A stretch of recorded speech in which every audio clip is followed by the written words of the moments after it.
Pertempuran sengit masih berkobar di arah Kharkov. Unit utara Rusia formasi menyerang total. Sementara pasukan Ukraina berusaha sekuat tenaga mencegat pasukan musuh merebut wilayahnya. Di arah Volchansky, pertempuran sengit berlanjut di wilayah kota Volchansk. Unit utara Rusia mengklaim menghalau 4 serangan balik musuh di timur kota, menghancurkan lebih dari 20 personel Ukraina. Tim penyerang Dauntless terus bergerak maju ke area gedung-gedung bertingkat. Akibat tembakan artileri dari kelompok Sever Rusia, 3 upaya untuk menyeberangi sungai Volchia digagalkan.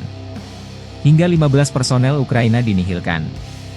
Total kemajuan pasukan Rusia ke arah Volchansk mencapai 100 meter dalam 24 jam terakhir. Di arah Lipsovsky terjadi pertempuran sengit di daerah pemukiman. Unit Rusia menghalau 4 serangan angkatan bersenjata Ukraina dengan jumlah total hingga 50 orang. Kemajuan kelompok penyerang musuh segera diketahui melalui pengintaian dan dihancurkan oleh artileri dan drone FPV. Hingga 30 personel Ukraina dinetralkan.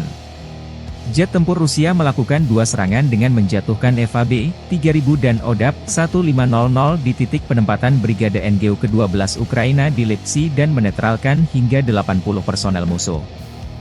Selama 24 jam terakhir, kerugian musuh berjumlah lebih dari 300 orang, demikian dilansir Unit Utara Rusia.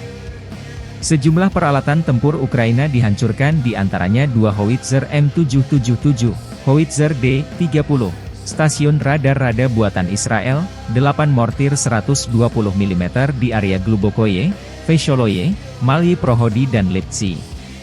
Rekaman berikut menunjukkan drone Lancet Rusia menghancurkan radar buatan Israel dalam versi MHR, Multi-Mission Hemispheric Radar. Radar ini mampu mendeteksi pesawat pada jarak 65 km, UAV berukuran sedang, hingga 45 km, ranjau mortir dan rudal berbagai jenis, hingga 10 hingga 14 km. Penghancuran radar kiriman Israel ini terjadi di wilayah Lipsy, arah Kharkov.